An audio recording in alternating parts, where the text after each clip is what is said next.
And here's my comment in the little time we now have left on the coming US elections of the year 2020.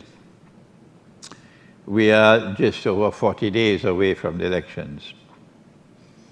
What are the implications of the elections? Well, from our Islamic eschatological perspective, is it Trump or Biden? And 4 years ago, was it Trump or Hillary Clinton? Who are those who are anxious for war with Russia and war with China? Was it Trump or Clinton? The schoolboy will say both of them. That's the schoolboy, so forget the schoolboy, he's useless. It could not have been Trump, because 4 years of Trump, and we are no closer to war with Russia as we were 4 years ago. So obviously, all would recognize that Trump did not want war with Russia. It was Clinton who wanted war with Russia. Is that a fair comment? Does that make me a supporter of Trump? No.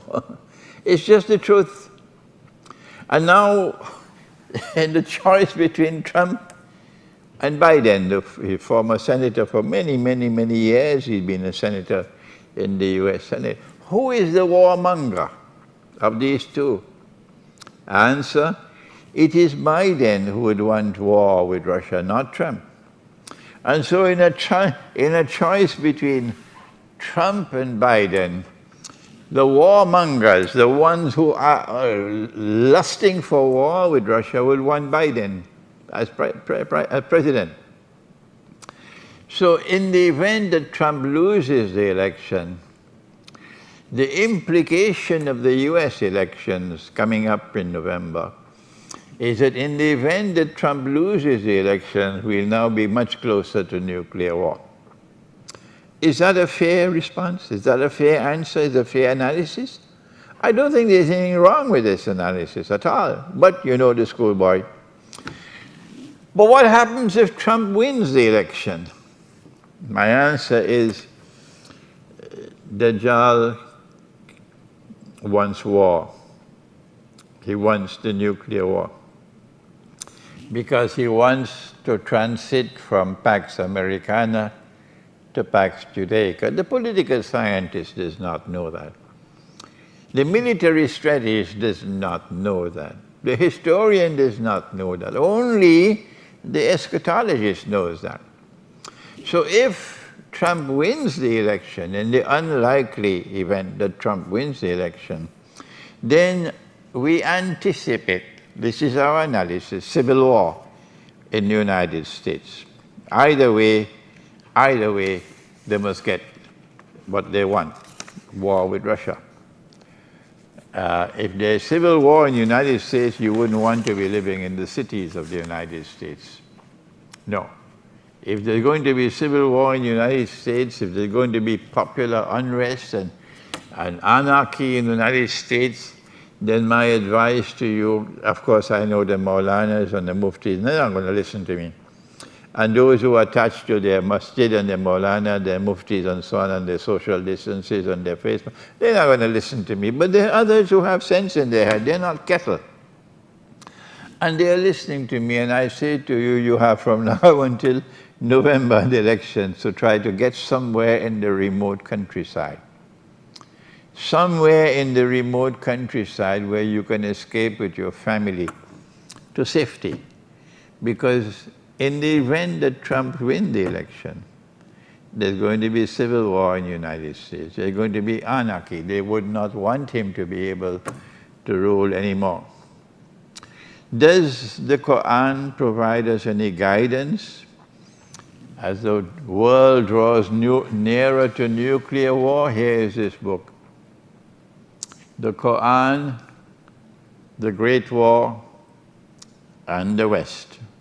This is my very small analysis of the nuclear war which is coming, and this is Constantinople in the Quran, which is being translated to Greek and being printed in Greece, alhamdulillah. The reason why we are turning to the Quran for an explanation of the US elections is because we know that this US election is more important than any before it, because this is the prelude to nuclear war. Why is it that Muslims in politics, the Muslim politicians, we even have them here in Trinidad, why are they so scared of the Quran?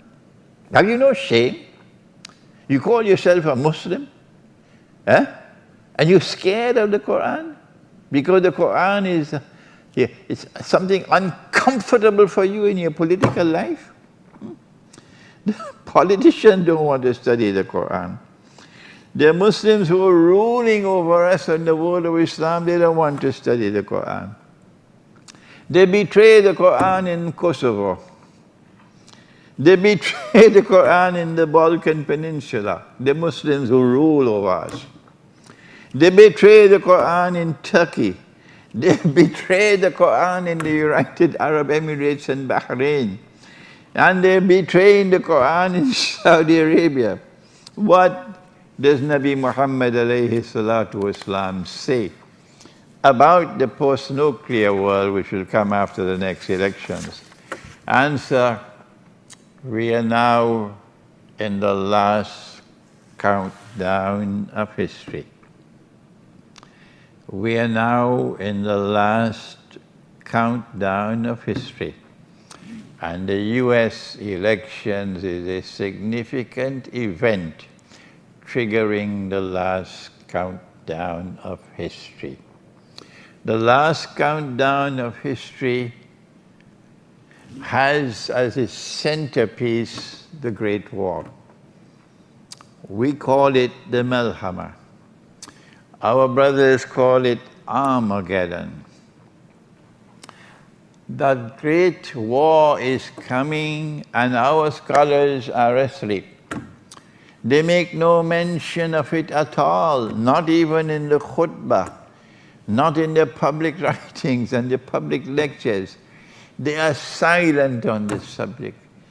And this is why our Prophet said that they will be the worst people beneath the sky.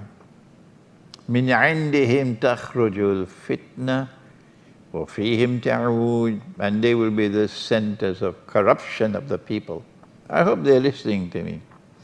The last countdown of history and the US elections, because after the Great War comes the conquest of Constantinople and the conquest of Jerusalem. And let me say one thing about this, that it is a Muslim army which will conquer Constantinople.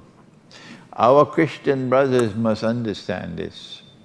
If a Christian power attempts to conquer Constantinople, like Russia, it will trigger off civil war in the house of religion, Muslims against Christians. A very foolish thing to do, for Russia to attack Constantinople to conquer it. No, it is a Muslim army which will conquer Constantinople. And it is a Muslim army which will conquer Jerusalem, because our Prophet said, Allah's blessings be upon him, لَتُقَاتِلُنَّ الْيَهُودِ وَلَتَقْتُلُنَّهُمْ حَتَّى يَقُولُ الْحَجَرُ يَا مُسْلِمْ هَذَا يَهُودِيٌّ وَرَيْفَ تَعَالَى فَاقْتُلْ. I'm sorry I have to speak so rapidly. You will most certainly fight the Jews, and you will kill them, you will conquer them, you will defeat them, to such an extent that the stones and the rocks will speak and say, Muslim, there's a Jew hiding behind me. Which Jew? The Jew who is the oppressor, not the Jew who is standing upright for righteous conduct. There's a Jew hiding behind me, so come and kill him, because he ought to be killed as an oppressor. So it is a Muslim army which will conquer Jerusalem, and a Muslim army which will conquer Constantinople. And so the end of history, the last countdown of history, is a time which you see the Ummah of Muhammad ﷺ rising once again in two parts of the world, in Constantinople and in Jerusalem. And that paves the way for Nabi Isa ﷺ, Jesus, to return. This is